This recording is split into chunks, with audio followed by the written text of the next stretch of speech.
Bonjour à tous et bienvenue sur videobourse.fr. Aujourd'hui, je vais faire une analyse moyen terme de la paire euro-dollar.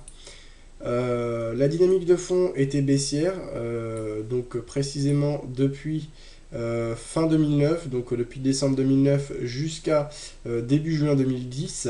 On est ensuite entré, donc ça on se rappelle c'était lié à la crise grecque, hein, donc l'euro qui souffre beaucoup et le dollar qui joue un rôle de valeur refuge. Ce qui fait une belle baisse en l'espace de 6 mois, avec un euro-dollar qui passe de 1,5150 au plus fort de la reprise, donc fin 2009, à 1,1874, encore plus bas que les plus bas qui avaient été marqués pendant la crise des subprimes. Donc depuis ce mois de juin, on assiste à une très belle correction, un très beau retour des acheteurs. Donc actuellement on est en septembre, donc juin, juillet, août, septembre, donc en 3 mois et demi on va dire, on a eu 50% quasiment du mouvement baissier qui a été retracé. On n'est pas tout à fait sur le niveau des 50%. Donc qu'est-ce qu'on peut dire actuellement sur l'euro-dollar à moyen terme?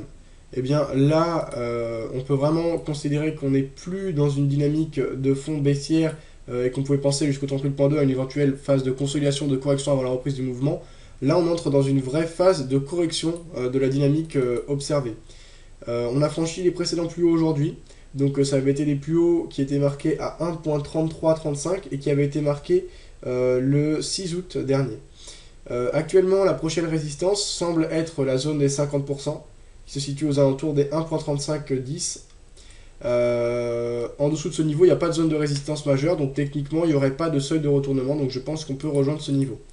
Alors, 50% c'est pas un retracement de Fibonacci, mais c'est quand même un niveau important au niveau du calcul et de l'observation d'une tendance et du retracement de cette dernière. On surveillera attentivement les mouvements à ces niveaux, mais moi ça ne m'étonnerait pas qu'on ait une phase de correction, puisqu'on est quand même sur une série de pas mal de journées très très largement positives. Une fois arrivé au niveau des 50%, une petite zone de résistance devrait s'installer, en tout cas c'est mon point de vue, mon opinion subjective. Au niveau des moyennes mobiles exponentielles, on voit là encore, et ça confirme ce que je disais au début, qu'on n'est plus en dynamique de fond baissière et dans une simple phase de correction, de consolidation, mais bien dans une phase d'hésitation et d'éventuels changements de tendance. Comme on le voit, eh bien, déjà les moyennes mobiles exponentielles évoluent désormais toutes quasiment horizontalement. La plupart des moyennes mobiles exponentielles se recroisent à la hausse. Et les cours évoluent au-dessus de toutes les moyennes mobiles exponentielles étudiées, donc à savoir la moyenne mobile exponentielle 25 en turquoise, la moyenne mobile exponentielle 50 en bleu ciel, la 100 en bleu marine et la 200 en noir. Donc concrètement, dans quelle situation on se trouve maintenant?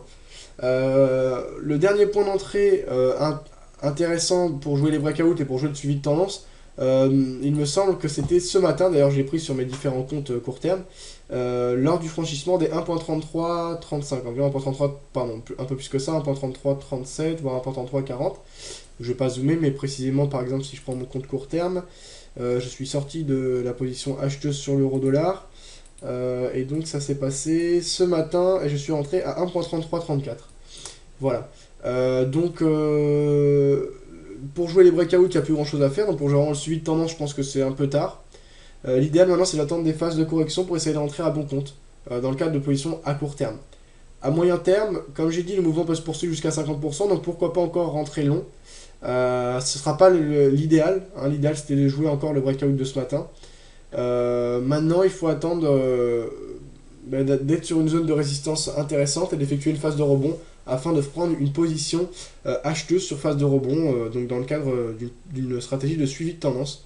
Autrement, si on veut jouer des pullbacks et donc des stratégies de continuité, donc des prises de position sur des signaux de continuité, eh bien, il faut attendre de nouveaux plus hauts, puisque ce matin on a franchi les derniers plus hauts significatifs moyen terme. Quoi qu'il arrive, je conseille largement de privilégier les prises de position acheteuses. Comme on le voit, on est dans une dynamique haussière depuis début juin. On a un canal qui est assez intéressant et assez régulier, comme on le voit ici, j'ai relié les différents points hauts et points bas. On n'est pas tout à fait en haut de ce canal. C'est un canal qui est quand même assez pentu. On peut aller chercher la résistance d'un seul coup, mais là il faut vraiment une grosse pression acheteuse. Donc on verra ce qu'il en est. On a vu la hausse de ces derniers jours a été en partie et en grande partie possible et impulsée par des informations d'ordre fondamental et des annonces d'ordre macroéconomique. Dans les prochains jours, alors là ça va être plus court terme, on aura encore quelques nouvelles relatives à l'économie américaine, mais là on avait quand même le relevé des taux d'intérêt et la réunion FOMC, c'était quand même un gros morceau. Donc par exemple, demain, relative à l'économie américaine, on aura les revendications du chômage et les ventes de maisons existantes. Vendredi, on terminera à 14h30 avec les commandes principales de biens durables, les ventes de logements neufs et le discours du président de la Banque centrale américaine, de la Banque fédérale américaine, Ben Bernanke. Donc il va encore y avoir du mouvement. La hausse peut encore être soutenue.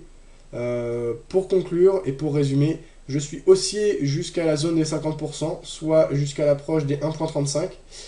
Ensuite, je conseille d'attendre une phase de correction et de rebond vers la trendline pour éventuellement amorcer une nouvelle prise de position acheteuse. Au niveau des 50%, je n'exclus pas non plus un potentiel retour vif de la part des vendeurs, donc on verra ce qu'il en est. Au niveau des objectifs et stop loss, on peut céder des retracements de Fibonacci restants pour les fixer.